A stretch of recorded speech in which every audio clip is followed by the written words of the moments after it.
I have to sympathize with Nigerians. And the reason why I'm saying that are because these killings, if we don't stand to make the executives act, it will not stop. Just yesterday we were here, we were talking about the killings. We gave the IG ultimatum of 14 days. But instead of something to reduce, or instead of the killings to at least reduce, it has still continued. Mr. President, let me give an example. If you look at all the areas where these killings are taking place, they are called soft target. Why are they called soft target? Because you will never see the presence of any security man around that place. Today, Mr. President, I brought so many suggestions concerning the way we are going to reform the police. But the government took it personal. I said it because I was in the security cycle. And I've worked with so many VIPs. I know what is happening in the country. Just this Monday, Mr. President, I was going to National Defense Academy in Kaduna in the morning. When we were I left my house 6 a.m. We were going throughout from Abuja to Kaduna. We only saw 3 police vehicles. One inside filling station, one by the road, then another APC. Around 6 o'clock. We passed that place. I reached NDA before around 9 o'clock. I finished what I was doing in NDA around 10 o'clock, and I was coming back. Immediately when I was coming back, I saw more than 20 vehicles of the policemen. That means between the hour of 4 o'clock, maybe 3 o'clock, 4 o'clock, 5 o'clock, they will leave their duty post and disappear. And that is the time these criminals normally use to unleash this kind of terror on these innocent citizens. And we have said it here. Mr. President, why can't we know the number of people per each local, number of security men per each local government? We are talking here. We don't even know how many people are guarding our communities. And why should one marketer, because somebody is dealing with oil, have like 30 policemen in this Abuja? One single person, 30 policemen. And by United Nations standard, one policeman is supposed to be for 400 people. And even in Nigeria, at these statistics, it is one policeman to 800 people. Even at then, we have taken more than 150 policemen guarding banks, guarding VIPs, embassies. I don't have problem with that. But if we are going to give those services, then these people should pay for these services so that we'll be able to recruit more people, to have more equipment. But there is no way bank oil companies will be paying millions and it will be going to people's pockets, and we are not improving with the equipment, we are not improving the accommodation, we are not even getting more policemen. Mr. President, a lot of things is wrong. We don't hold anybody accountable. Today, there was a time the IG came here during this hearing about this Abuja, Kaduna. I told him, why can't you man maybe each 5 kilometers put a SPO, that is a senior police officer, to man that place so that if anything happened on between that 5 kilometers, that person will be held accountable for that. Nobody. People will kill and the DPO will be there. People will kill the commissioner of police there. People will be killed and the IG is still listening because they have people in the villa to protect them. When I met this thing, some people went to the president and told him that I'm going after his family. And because of that one, they packaged to Attorney General to take me to court. I was told. The Attorney General said IG ran to him to help him that this thing, I'm challenging the family of the president. I'm not doing it. I'm doing it for Nigerians. I'm not doing it for myself. IG cannot do anything to me. I'm not a contractor. I'm not looking for contract. I'm not looking for money from anybody. But I am doing it for this nation. Today, the DG NIA that was just appointed, is he qualified to be there? He's not qualified. This is a person that failed 2 exams. We know. He failed 2 exams. And just because he's close to the cabal, he's close to the people taking decisions, giving what to do, this thing, and he was appointed. And these are the kind of things that we sometimes avoid, or sometimes we say, and we should not say anything. As long as we leave some certain things, we will continue to have this kind of problem. So many incompetent people are holding so many positions. Even today, I don't feel the presence of ministers. So many ministers, 50% of the ministers are not performing. Since the time the president assumed office, he has not taken any decision to check this country. Today, we are seeing it, and everybody is avoiding it. Nobody wants to say anything. Until we begin to talk, all these things that we are doing here, it cannot solve this our problem. If we like, let us call any kind of conference. We as legislators, we cannot implement anything.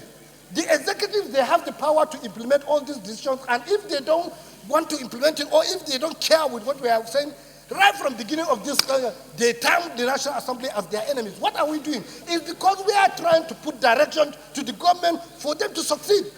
But so many people will go, even when we are on holiday, so many people were going behind to say that they should try now and remove the Senate president.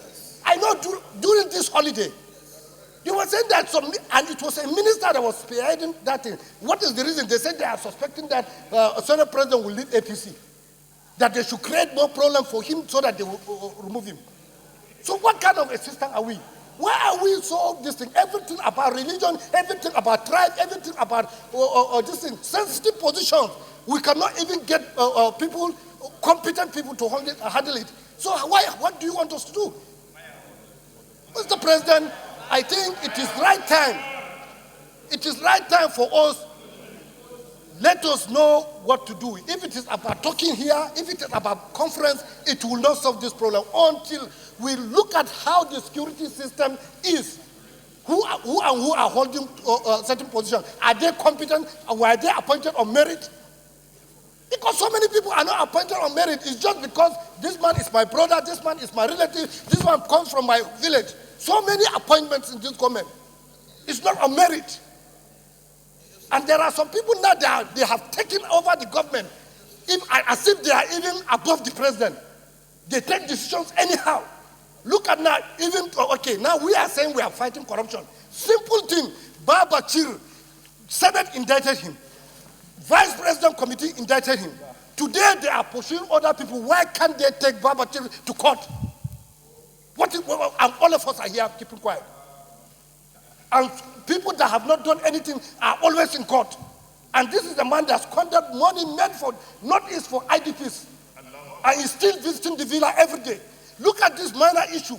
This Attorney General is becoming a nuisance. Look at the Attorney General going to court to stop Senate from investigating minor. And we are still here. The IG came here with a lawyer, IG, that is not going to answer any question from the Senate. And after that one, he went to institute another in court restraining the Senate from investigating him.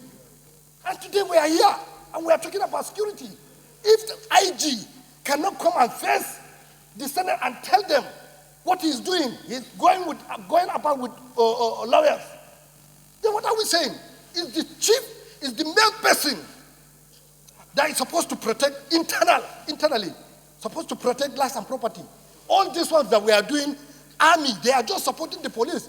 Just yesterday when I was passing in the morning to Gorimpa, I saw army, navy escorting Abuja Environmental Protection, FCT, to enforce people that are selling on the road. Army and navy escorting FCT, Abuja Environmental Protection. So which kind of country are we?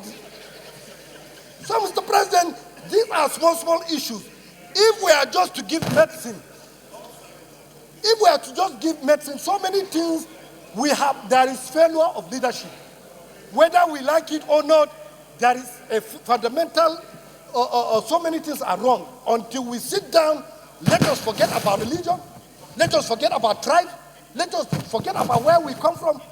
I went to Federal Government College Azare, a unity school. I look at everybody from this Nigeria as my brother. Today, how many of our leaders look at all of us as brothers? How many of us? Until we begin to realize this kind of thing, we can't just be giving medicine without trying to investigate what is the cause of that ailment. We have to go deep. But by the time we say, okay, when somebody will come, I'm sick, you say, okay, take Panadol, without checking what is the reason, what caused that headache. A lot of things is wrong, and we have started descending. If we don't do anything now, because now, from what I'm seeing now, we have started election because I saw some governors going to the villa to make endorsement. Very soon now, even me, I will gather some people to make endorsement. That means election has started. Listen. So, Mr. President, this is the right time. We have started descending. This is the right time for us to do the right thing. I think the leadership of this National Assembly should go and have one-on-one talk with the president. People is as if it's not in charge. It's as if some people are the ones in charge of this country. Even the DGNIA that we are talking about, they said some people in the cabal, they are the ones that appointed that person to be there without cross-checking other things. So, Mr. President, you and the Speaker, if you want to put some other leaders in the part of leadership in this, you must see the President. We have 2 or 3 months to correct this thing. If we don't correct it, that is the end. If you look at what is happening now in the social media and papers, you can see this is the government that came with credibility, that came with so many things. I saw the other time, last week, Tunde Bakari condemning the government. Today, so many people are condemning the government. And this is Bisi Akande. This is the government. This is the government that came with all this kind of things. So that, Mr. President, try as much as possible. Let us try and do the right thing. If there are certain people that are misleading the president, let the president sack them. Let the president sack them. Because as long as they are there, they will not allow the president to perform effectively. So this is the simple. Thank you, Mr. President.